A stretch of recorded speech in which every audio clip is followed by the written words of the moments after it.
할렐루야. 하여 처치 개척 준비 40일 말씀 묵상 13번째 날입니다.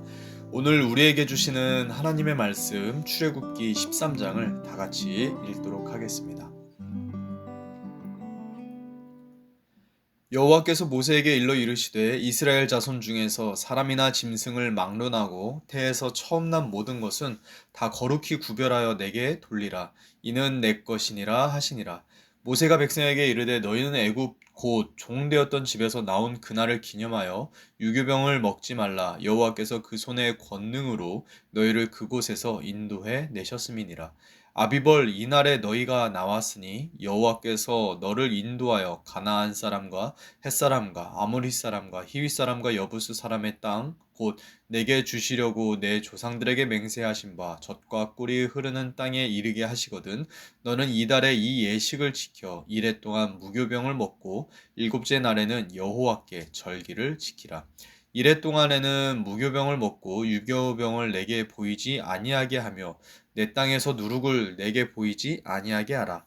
너는 그날에 내 아들에게 보여 이르기를 이 예식은 내가 애굽에서 나올 때에 여호와께서 나를 위하여 행하신 일로 말미암음이라 하고 이것으로 내 손의 기호와 내 미간의 표를 삼고 여호와의 율법이 내 입에 있게 하라.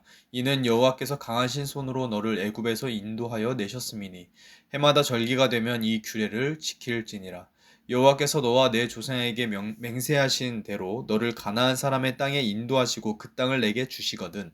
너는 태에서 처음 난 모든 것과 내게 있는 가축의 태에서 처음 난 것을 다 구별하여 여호와께 돌리라. 수컷은 여호와의 것이니라. 나귀의 첫 새끼는 다 어린 양으로 대속할 것이요 그렇게 하지 아니하려면 그 목을 꺾을 것이며 내 아들 중 처음 난 모든 자는 대속할지니라. 후일에 내 아들이 내게 묻기를 이것이 어찌 됨이냐 하거든 너는 그에게 이르기를 여호와께서 그 손의 권능으로 우리를 애굽에서 곧 종이 되었던 집에서 인도하여 내실세. 그때 바로가 완악하여 우리를 보내지 아니하매 여호와께서 애굽 나라 가운데 처음 난 모든 것은 사람의 장자로부터 가축의 처음 난 것까지 다 죽이셨으므로 태에서 처음 난 모든 수컷들은 내가 여호와께 제사를 드려서 내 아들 중에 모든 처음 난 자를 다 대속하리니 이것이 내 손의 기호와 내 미간의 표가 되리라. 이는 여호와께서 그 손의 권능으로 우리를 애굽에서 인도하여 내셨음이니라 할지니라. 바로가 백성을 보낸 후에 블레셋 사람의 땅에 길은 가까울지라도 하나님이 그들을 그 길로 인도하지 아니하셨으니 이는 하나님이 말씀하시기를 이 백성이 전쟁을 하게 되면 마음을 돌이켜 애굽으로 돌아갈까 하셨음이라. 그러므로 하나님이 홍해의 광야 길로 돌려 백성을 인도하심에 이스라엘 자손이 애굽 땅에서 대열을 지어 나올 때에 모세가 요셉의 유고를 가졌으니 이는 요셉이 이스라엘 자손으로 단단히 맹세하게 하여 이르기를 하나님이 반드시 너희를 찾아오시리니 너희는 내 유고를 여기서 가지고 나가라 하였음이더라. 그들이 숲곳을 떠나서 광야 끝 에담의 장막을 치니 여호와께서 그들 앞에서 가시며 낮에는 구름 기둥으로 그들의 길을 인도하시고 밤에는 불 기둥으로 그들에게 비추사 낮이나 밤이나 진행하게 하시니 낮에는 구름 기둥 밤에는 불 기둥이 백성 앞에서 떠나지 아니하니라. 아멘. 이 시간 함께 읽은 출애굽기 13장 전체의 말씀을 가지고요. 하나님을 기억하라 라는 제목으로 하나님의 말씀 함께 나누도록 하겠습니다. 출애굽기 13장은요. 하나님이 행하신 구원을 기억하며 또 지킬 절기에 대해서 말씀하고 있습니다. 그리고 뒤에는 불기둥과 구름기둥으로 인도하시는 하나님의 모습을 보여주시기도 하시죠. 이스라엘 민족을 구원하시고 또 인도하신 하나님의 모습 속에서 우리가 기억할 것은 무엇인가? 말씀을 통해서 하나씩 살펴보도록 하겠습니다. 먼저 2절 말씀을 다시 한번 읽어보도록 하겠습니다. 이스라엘 자손 중에서 사람이나 짐승을 막론하고 태에서 처음 난 모든 것은 다 거룩히 구별하여 내게 돌리라. 이는 내 것이니라 하시니라. 하나님은 이스라엘 민족이 출애굽을 하게 되면 제일 먼저 처음 난 것들을 하나님께 바치라 라고 말씀을 하십니다. 이것은 하나님께서 내가 너희의 짐승의 첫 번째와 너희 첫째 아들들을 다 가져가겠다 라고 하는 그런 횡포가 아닙니다. 하나님께 처음 난 것을 다 드리라는 것은 이스라엘 민족이 어떤 존재인지 하나님께서 다시금 기억하게 해주시기 위함이었었죠. 이스라엘 민족이 어떤 존재죠? 이스라엘 민족은 애굽에서 모든 짐승들의 첫 번째 새끼가 죽어가고 또 모든 집안의 장자들이 죽어갈 때 이스라엘 민족만큼은 하나님께서 말씀하신 대로 어린 양의 피를 좌우 문설주에 바름으로써 모든 장자가 죽지 않는 구원을 경험한 사람들이 바로 이스라엘 사람들이죠. 장자가 어떤 의미가 있다라고 했었죠. 장자는 미래를 의미한다라고 했었죠. 한 가정에는 희망이고 또 가장 소중한 것, 그 집안을 대표하는 것이 바로 장자죠. 그런데 하나님께서 그런 장자를 살리셨다라는 것은 하나님께서 이스라엘을 단순하게 애굽에서 탈출시키신 분이라는 것뿐만 아니라 이스라엘에게 미래와 희망, 그리고 장자와 같이 가장 소중한 것, 그리고 사실 모든 것을 보존시켜 주신 분이다라는 것을 의미하는 것이죠. 결국 이스라엘의 모든 것, 또 모든 사람은 다 하나님의 것이다 라는 그런 의미를 말하는 거죠. 그리고 하나님은 이스라엘 민족이 이 하나님의 구원을 잊지 않고 자신들이 그 하나님의 것임을 기억하도록 하시기 위해서 하나님께서는 처음 난 짐승과 사람은 계속해서 하나님께 드려라 라고 말씀하셨다라는 겁니다. 그리고 이스라엘 민족이 하나님의 것이었던 것처럼 우리도 동일하게 하나님의 것이죠. 성경은 우리가 누군지 이렇게 분명하게 말씀합니다. 너희 몸은 너희가 하나님께로부터 받은 바 너희 가운데 계신 성령의 전인 줄 알지 못하느냐. 너희는 너희 자신의 것이 아니라 값으로 산 것이 되었으니 그런즉 너희 몸으로 하나님께 영광을 돌리라. 우리는 모두 우리 자신의 것이 아니라 하나님의 것이다 라는 말씀이죠. 그리고 이것은 하이어 처치도 마찬가지죠. 하이어 처치도 사람의 것이 아니라 하나님의 것입니다. 하이어 처치는 목사의 것도 아니고 또 성도의 것도 아니고 오직 하나님의 것이다 라는 것입니다. 우리는 이것을 기억해야 됩니다. 하이어 처치가 하나님의 것이다. 하이어 처치가 하나님의 것이다 라는 말은요. 하이어 처치의 미래와 희망도 또 소중한 것들 뿐만 아니라 하이어 처치의 모든 것들이 다 하나님의 것이다 라는 말씀인 거죠. 그리고 우리는 이렇게 우리가 하나님의 것이다 라는 이 정체성이 우리에게는 가장 먼저 된 정체성이 되어져야 하고 또 가장 분명한 정체성이 되어야 한다라는 겁니다. 우리는 이 정체성이 분명할 때 흔들리지 않을 수 있는 거죠. 한국교회 리서치에 의하면 개척교회 생존율이 1%라고 합니다. 생존율. 이 수치를 보면은 저도 두렵습니다. 걱정이 되고 막막하기도 하죠. 근데 하나님은 오늘 우리에게 물어보시는 겁니다. 하이어 처치가 누구의 것이냐? 하이어 처치는 우리의 것이 아닙니다. 하이어 처치는 우리의 것이 아니라 하나님의 것입니다. 하이어 처치가 하나님의 것이라고 한다면 우리는 욥처럼 고백할 수 있을 겁니다. 주신 이도 여호와시요 거두신 이도 여호와시오니 여호와의 이름이 찬송을 받으실지니이다. 하이어 처치의 주인이 하나님이시니 하이어 처치를 주시는 분도 하나님이시고 하이어 처치를 거두시는 분도 하나님이신 것입니다. 오직 그 모든 일들 가운데 하나님의 이름만이 찬송을 받으실 것이다 라는 거죠. 이것이 우리가 드릴 믿음의 고백이고 찬송이 되는 겁니다. 그리고 이것이 바로 두려운 개척의 현실 가운데 우리가 가질 담력이죠. 교회 개척의 광야로 나가면서 우리가 가장 먼저 세워야 할 것, 그것은 바로 이 정체성입니다. 나는 누구인가? 우리는 하나님의 사람입니다. 하이어 처치는 무엇인가요? 하이어 처치는 하나님의 교회입니다.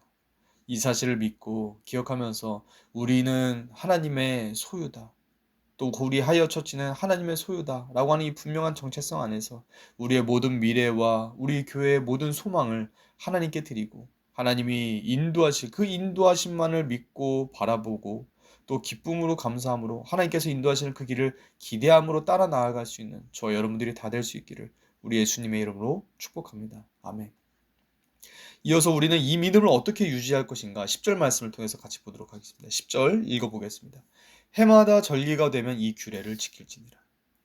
하나님께서는요, 이스라엘 민족이 애굽에서 탈출한 일을 매년마다 절기로 만들고 그것을 규례대로 지켜라 라고 말씀을 하시죠. 하나님은 왜 매년 절기를 만들고 그 절기를 규례대로 지키라고 하셨을까요? 매년 같은 절기를 만들고 그 같은 절기를 규례대로 지켜라 라고 하신 그 이유는요. 사람의 기억은 쉽게 왜곡되고 또 쉽게 잊혀지기 때문입니다. 그래서 하나님은 한 해에도 여러 가지 절기를 만드시고 그것이 매년마다 계속해서 반복되게 하시면서 그들의 신앙이 유지되게 하신다라는 거죠. 이것을 통해서 우리가 알 수 있는 것은 신앙이라는 것은 우리가 한 번의 뜨거운 체험이 아니라 반복되는 기억으로 강화되는 것이 바로 신앙이다라는 거예요. 그래서 우리 하이어처치의 개청 예배도 3월 14일로 잡은 것입니다. 저희 하이어처치가 3월 14일을 개청 예배 날짜로 잡은 것은요. 그날이 뭐 좋아서 봄이 와서 그런 것이 아니라 우리에게 주신 그 비전의 말씀 때문입니다. 우리 하이어처치의 비전 말씀이 빌립보서 3장 14절 말씀이죠. 둯대를 향하여 그리스도 예수 안에서 하나님이 위에서 부르신 부름의 상을 위하여 달려가노라. 빌립보서 3장 14절 이 말씀이 우리에게 씨앗이 되어서 시작된 교회이다 보니까 이 빌립보서 3장 14절을 계속해서 기억하고자 하는데 어떻게 하면 좋을까를 생각하다가 정한 게 바로 개척일입니다. 3월 14일. 3월 14일을 개척 예배로 정하면 우리가 매년 3월 14일을 개척 예배로 드리면서 생각을 하겠죠. 3월 14. 3 14가 무슨 의미지? 그렇지. 빌립보서 3장 14절 말씀이지. 그렇다면 우리가 이 말씀대로 또 비전으로 시작했었는데 우리가 여전히 지금 그 말씀대로 비전대로 가고 있는가? 이런 것을 계속해서 매년 돌아보고 또 돌아보면서 우리 교회가 처음 주신 그 말씀대로 또 비전대로 세워져 가기 위해서 매년 3월 14일 우리에게 주신 그 비전을 기억하기 위해서 3월 14일을 교회 개척 예배 날로 정했다라는 거예요. 이런 말이 있더라고요. 역사를 잊은 민족에게 미래는 없다. 그렇다면 반대로 말한다면 역사를 기억하는 자에게는 미래가 있다라는 말이 되겠죠. 하나님이 우리에게 주신 비전, 또 개척의 과정, 지금의 우리 개척 준비 기도회와 또 개척 준비 40일 특세, 그리고 40일 말씀의 묵상 시간. 그 가운데 하나님께서 우리에게 주시는 은혜들이 있죠. 그 은혜들을 잘 기억하시고 간직하시기 바랍니다. 그리고 그것을 계속해서 기념하시고 또 찬양하시면서 하나님을 향한 우리의 믿음을 더욱더 굳건하게 지키고 유지하고 하나님이 주시는 복된 미래를 다 경험하면서 나아갈 수 있는 저 여러분들이 다 될 수 있기를 우리 예수님의 이름으로 축복합니다. 아멘. 마지막 말씀 보도록 하겠습니다. 우리가 기억할 하나님은 어떤 분이신가? 오늘 말씀의 21절, 22절 말씀을 같이 한번 읽어보도록 하겠습니다. 여호와께서 그들 앞에서 가시며 낮에는 구름 기둥으로 그들의 길을 인도하시고 밤에는 불 기둥으로 그들에게 비추사 낮이나 밤이나 진행하게 하시니 낮에는 구름 기둥 밤에는 불 기둥이 백성 앞에서 떠나지 아니하니라. 아멘. 이스라엘 민족이 애굽을 탈출해 나왔을 때요. 하나님은 이미 그들보다 앞서 가시면서 이스라엘 민족을 앞서 인도해 가셨다라는 말씀인 거예요. 이스라엘 사람들은 광야로 나와서 단 한 번도 한순간도 홀로 있었던 적이 없습니다. 항상 하나님이 함께 해주시고 심지어 그분이 불기둥과 구름기둥으로 항상 앞서서 행하여 가셨죠. 단 한 번도 하나님은 이스라엘 너희들 먼저 앞장서 가라 내가 뒤따라갈게 이렇게 말씀하신 적이 없다라는 겁니다. 하나님은 항상 이스라엘 사람들보다 앞장서셨고 그리고 하나님께서 그들을 인도해 가셨습니다. 그래서 이스라엘 민족은 광야에서 할 것은 이스라엘 민족이 광야에서 할 것은 그저 앞서 가시는 하나님만 졸졸졸졸 따라가면 되는 거였죠. 앞서 가시는 하나님만 따라가면 그들을 책임져 주시는 하나님의 은혜를 그들은 경험할 수 있었다라는 거예요. 그리고 이것은 우리도 마찬가지입니다. 교회 개척을 앞두고 있는 우리가 기억해야 할 아주 중요한 것이 있는데요. 그것은 바로 하나님이 하이어 처치보다 앞서 행하시고 하나님께서 언제나 항상 우리 앞에서 먼저 인도해 주신다라는 겁니다. 그래서 우리의 개척에 실패는 없는 줄로 믿습니다. 왜냐하면 하이어 처치의 개척은 목사가 이끌고 성도들이 해내는 것이 아니라 우리와 동행하시는 하나님이 이루실 일, 그리고 우리 가운데서 앞서 가시면서 앞서 행하시고 앞서서 인도하실 하나님께서 행하시고 성취하실 일이 바로 하이어 처치의 개척이기 때문인 것이죠. 교회 개척의 성공이 무엇일까? 교회를 개척하는 기도를 하는 그 과정 가운데 오랫동안 고민을 해본 적이 있었습니다. 개척교회의 성공이 뭘까요? 성도가 많아지면 성공인 걸까요? 번듯한 건물이 세워지고 재정이 자립을 하고 또 사람들에게 인정을 받고 여러 가지 많은 사역을 하게 되면 그게 개척교회의 성공이라고 말할 수 있는 걸까요? 이 고민을 가지고 이 고민을 하고 있는 가운데 떠오른 말씀이 있었는데 그 말씀은 시편 23편 말씀이었어요. 여호와는 나의 목자시니 내게 부족함이 없으리로다. 또 4절 말씀, 내가 사망의 음침한 골짜기로 다닐지라도 해를 두려워하지 않을 것은 주께서 나와 함께 하심이라. 이 말씀이 저에게 개척교회 성공의 기준을 말씀해 주시는 것 같았어요. 박원설 목사야, 개척교회의 성공의 기준이 뭔지 아니? 그것은 교회의 규모도 사람의 숫자도 헌금의 액수도 아니고 오직 하나다. 하나님이 함께 하시는가? 하나님이 함께 하시는가, 함께 하시지 않는가? 이거가 바로 개척교회의 성공의 기준이다라고 말씀하시는 것 같았어요. 하나님이 함께 하시면 됩니다. 하나님이 함께 하시면 사람이 적고 교회가 작고 재정이 부족해도 하나님 한 분 계심으로써 교회는 성공인 것입니다. 하지만 반대로 사람은 많이 모이고 건물도 커지고 많은 일들을 한다고 하더라도 그 안에 하나님이 없다면 실패다라는 거죠. 하나님은 오늘도 우리에게 말씀하십니다. 내가 너희와 함께 할 것이다. 내가 너희를 인도해 갈 것이다. 내가 하여 처치를 인도해 갈 것이다. 이렇게 말씀하시는 그 하나님이 오늘 우리와 앞으로 우리와 영원히 우리와 함께 하시기에 우리는 부족함이 없습니다. 걱정이 없는 것입니다. 심지어 우리가 사망의 음침한 골짜기에 들어간다라고 하더라도 하나님이 우리와 함께 하신다면 우리는 두려울 것이 없습니다. 그리고 하나님은 오늘 우리가 이 믿음을 가지도록 이것을 기억하라 말씀하시는 거예요. 내가 구름 기둥으로 불 기둥으로 너희 가운데 함께하고 너희보다 앞서가면 너희를 절대로 떠나지 않을 거야. 이 말씀을 기억하면서 거친 개척의 광야를 하나님이 함께 하신다라는 그 믿음으로 담대하게 기대와 소망을 가지고 나아갈 수 있는 저와 여러분들이 다 되시기를 우리 예수님의 이름으로 축복합니다. 아멘. 말씀을 맺겠습니다. 이제 광야로 막 나가게 될 이스라엘 민족에게 하나님께서 꼭 챙겨주고 싶으셨던 것, 그것은 바로 이스라엘 민족이 하나님이 어떤 분이신지 기억하게 하는 것이었습니다. 광야가 거칠고 불편하다는 것 하나님도 아시죠. 하지만 그 거칠고 황폐한 곳이 하나님의 나라가 되게 하는 방법도 하나님은 아셨습니다. 거칠고 황폐한 땅, 그 광야가 하나님의 나라가 되게 하는 법, 그것은 하나님과 그들이 함께 동행하는 것입니다. 하나님의 인도를 받는 것입니다.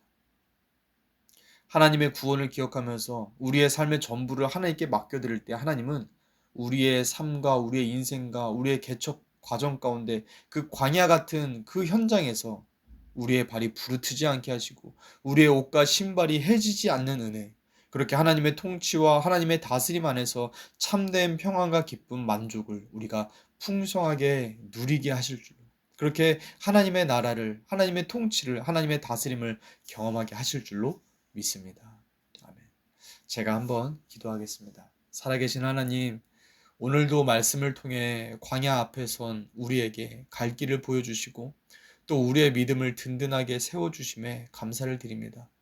개척이라고 하는 이 광야 앞에서 우리의 마음이 위축되고 불안할 수 있지만 하나님이 우리와 언제나 함께 하시며 우리를 인도해 가신다라는 그 믿음을 가지고 우리가 나아가고자 합니다.